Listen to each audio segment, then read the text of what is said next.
It was a chilly morning when Thomas Carter, a humble farmer from a small rural town, stepped out onto his land to begin his daily chores. The sun had barely risen, casting a golden glow over the endless fields of wheat and corn that stretched before him. The air was crisp, and the faint sound of birds chirping added to the peaceful silence of the countryside. But as he walked toward the barn, something unusual caught his eye near the fence line. At first, he thought it was a bundle of clothes or perhaps an animal that had wandered onto his property. But as he got closer, his heart nearly stopped. Lying on the soft grass, wrapped in thin blankets, were three tiny infants. Their faces were delicate, their small hands curled into fists as they slept soundly. Thomas could hardly believe what he was seeing. Who would leave three newborns out in the open like this?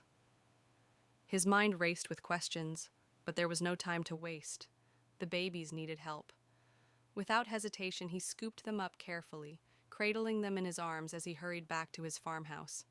His wife, Margaret, was in the kitchen preparing breakfast when he burst through the door, his face pale with shock. "Margaret, you need to see this," he said, his voice trembling. She turned, wiping her hands on her apron, and gasped when she saw the tiny babies in his arms. "Oh, my heavens, Thomas! Where did they come from?" she exclaimed, quickly clearing the table to make room. "I found them by the fence, just lying there," he explained, gently laying the babies down. "We need to get them warm." Margaret sprang into action, wrapping them in soft blankets and checking their tiny bodies for any signs of illness or injury. They were cold, but otherwise seemed unharmed. As she rocked one of the babies gently, her heart ached.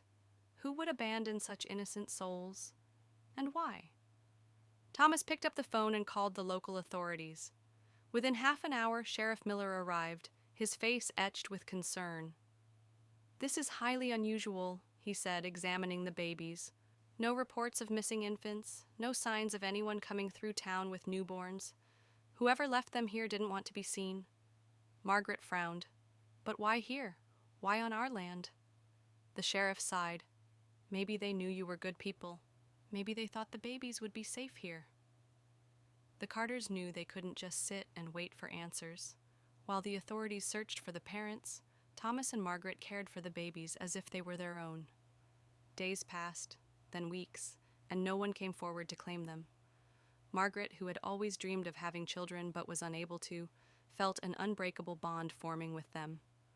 Thomas, though always a strong and quiet man, found himself smiling more than he had in years, watching the little ones giggle and grasp his fingers. Then, one evening, as Thomas was rocking one of the babies to sleep, there was a knock at the door. When he opened it, a young woman stood on the porch, her eyes filled with tears. She looked exhausted, her clothes slightly worn, and her hands trembled as she clutched the edges of her coat. "Please," she whispered. "Are they safe?" Margaret appeared beside Thomas, her heart pounding. "Are you their mother?" Tears streamed down the young woman's face as she nodded. "I never wanted to leave them, but I had no choice." She stepped inside, her eyes scanning the cozy home until they landed on the babies, now peacefully sleeping. Her sobs grew louder as she covered her mouth with her hands. Thomas and Margaret led her to the kitchen table, where she slowly unraveled her heartbreaking story. Her name was Lily, and she had fled an abusive situation with nowhere to go and no one to turn to. She had hoped to find a safe place for her babies, even if it meant leaving them behind, praying that someone kind-hearted would take them in.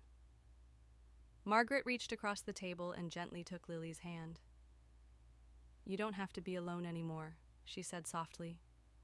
Over the next few days, the Carters helped Lily find resources, connecting her with a local shelter and support groups. She was hesitant at first, but with their encouragement, she found the strength to start over. The community, once they heard of the story, rallied around her, offering help in any way they could. Though it was difficult, Thomas and Margaret knew the babies belonged with their mother. The day she took them home, there were tears, hugs, and an unspoken promise that they would always be part of each other's lives. Months later, Lily returned, not as a woman in despair, but as someone who had found hope. She brought the babies, now healthier and stronger, to visit the Carters, calling them their guardian angels. And in many ways, that's exactly what they had been. Sometimes, family isn't just about blood. It's about the people who step in when you need them the most, offering love, kindness, and a place to call home.